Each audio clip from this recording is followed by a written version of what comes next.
Hey everyone. Without going any further into this episode, it's worth pointing out that this is a follow-up episode. Yep, we're going back to an episode from back on January 4th, 2021. And that would be episode number 75, where we talked about the past year review. So if you haven't listened to that, you can stop now and go to the show notes and follow the link to episode 75, where we talk about the past year review. Now, for those who have already listened to episode 75, or for those of you out there who are just feeling a little rebellious, let's do this. This is episode number 89 of the All Around Growth Podcast. And this is a show where we talk about how and why we are building the lives of our dreams. My name is Rob Kaiser, and I am your host. And I am very grateful for you tuning in today and listening to the show with me. Today is Tuesday, February 2nd, 2021, and the title of today's show is My Not To-Dos and Attributes. Now, as previously stated, this is a follow-up episode, and the original episode was number 75, the past year review. And in that episode, I talked about how I modified the exercise that Tim Ferriss had outlined, his past year review. Now, for the last 2 years, I have performed it exactly as outlined regarding the not to-do list. About the only difference that I made was that Tim talked about making the not to-do list and posting it in a place where you can see it for a few weeks. I posted it in a place where I could see it not just for a few months, but for the entire year. And I don't really have anything to say about that other than that's what I did. And I don't necessarily view this not to-do list as a negative thing. It was just something that I was mindful of. Now, I've been listening to and consuming content by several different people lately, like Chris Hogan, Earl Nightingale, Ken Coleman, Dan Miller, Nick Loper, and many others, but those are just the few that come to mind. And there's been a lot of focus on embracing characteristics and attributes of people that we wish to be more like. And that could be well, you can take that however you will. So accordingly, there's been much talk about who you are and who you spend your time with, and kind of the idea that you are the result of the people that you spend the most amount of your time with.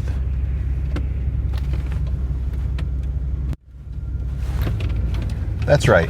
You are who you spend the most amount of your time with and who you surround yourself with. Now, I'm stuck at the end of the driveway here. Now, for example, I linked to an episode of a podcast by Dan Miller called 48 Days to the Work You Love. And the name of his podcast actually is 48 Days to the Work You Love Internet Radio Show. And that episode is episode number 758. And he had talked about someone in that episode who had made a list, the top 10 list of 10 characteristics of people who end up rich. And I'm going to read that or share that list with you now. Again, these are the top 10 characteristics of people who end up rich. I am expecting success. I am creating a clear plan. I am working hard. I am avoiding debt. I am being teachable and am a lifelong learner. I am exercising self-control, persistence, and delayed gratification. I am accepting personal responsibility. I am keeping good company. I am remaining opportunity conscious. I am enjoying the present and planning for the future. Now, if those are 10 characteristics of people who end up rich, then I want to be rich. And I don't think rich applies to merely the financial aspect and what one mostly thinks of when we think of the rich. I want to be rich in all aspects of life, including but not limited to the financial aspect. Now, these are great steps, these 10 steps. And internet searches and podcasts and all sorts of things will take you to good places online. And in doing some digging, and this may or may not have been linked to in Dan Miller's podcast episode, but I've linked to that in the show notes at least, so you can follow links and let it take you wherever that episode will take you. But in the show notes of this podcast, I've linked to another article titled "An Author Who Surveyed Over 10,000 Millionaires Found the Qualities That Make Them Successful Hinge on a Distinct Behavior." Now that's probably not the title of the article, but that was the link that I followed, and that's the subsequent text. I guess the article was titled "How Millionaires Build Wealth Consistency" or whatever. I don't know.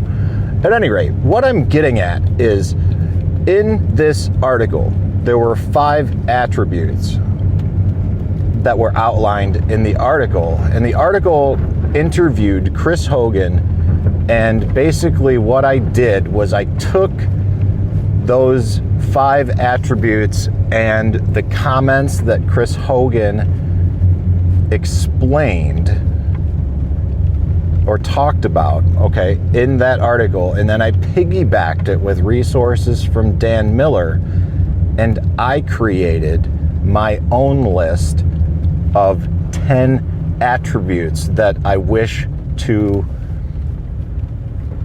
embrace more consistently during the year 2021. And while I'm here at this stop sign, I'm going to get readjusted here. Bear with me one second and refresh my coffee. Let this car pass, and I will get into the list here of the characteristics that I am hoping to embrace more consistently during the year 2021. Here we go. I know my success is up to me.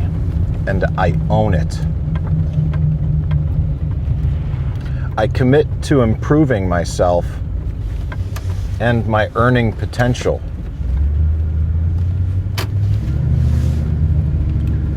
I focus on things I can control and align my daily habits to my goals. I live on 80% of my income and exercise discipline with budgeting. I experience freedom that comes with spending below my means. I think ahead and refuse to be swept away by the current of life.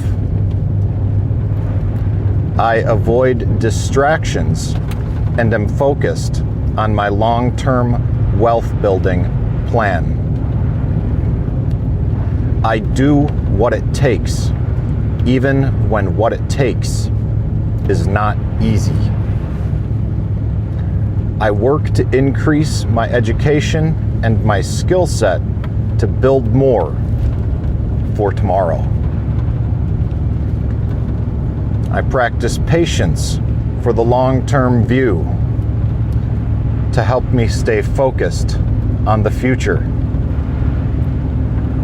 I have passion to find ways to get the job done. I am consistent.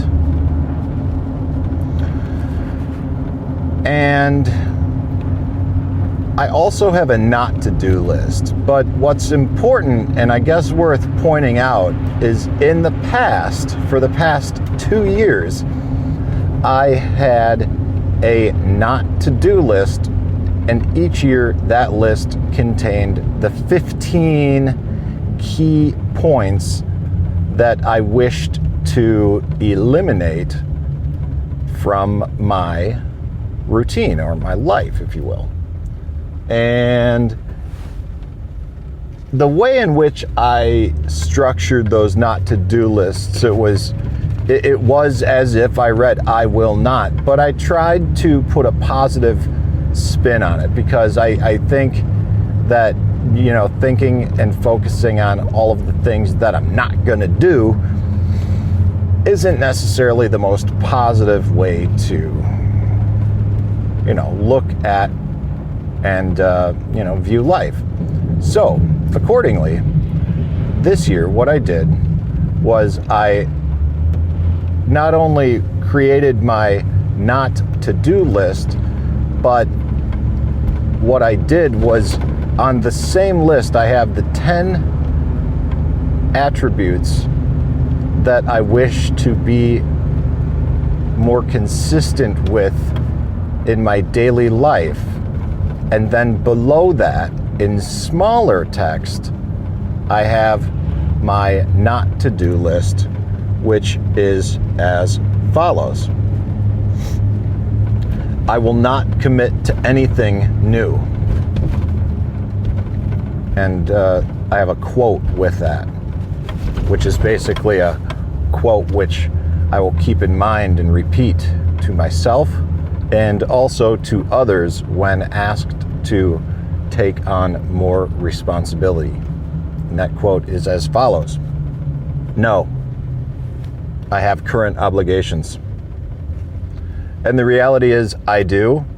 And I think we find ourselves oftentimes in the predicaments that we do because we do not want to say no to our friends, our family, our loved ones, our co-workers, so on and so forth.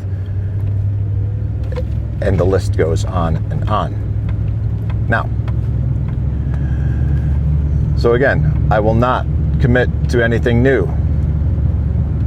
I have current obligations. I will not fail myself by not spending appropriate time on bookkeeping.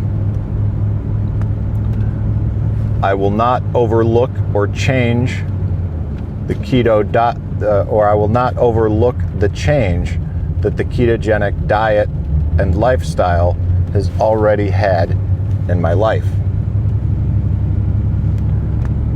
I will not diminish the importance of finding my purpose, passion, and why. I will not treat my parents disrespectfully or with a negative tone.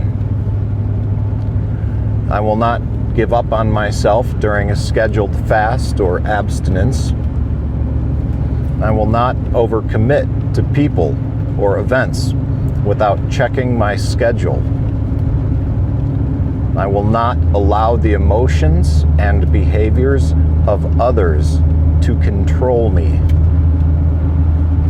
I will not forget unfinished tasks from the past day, week, or quarter.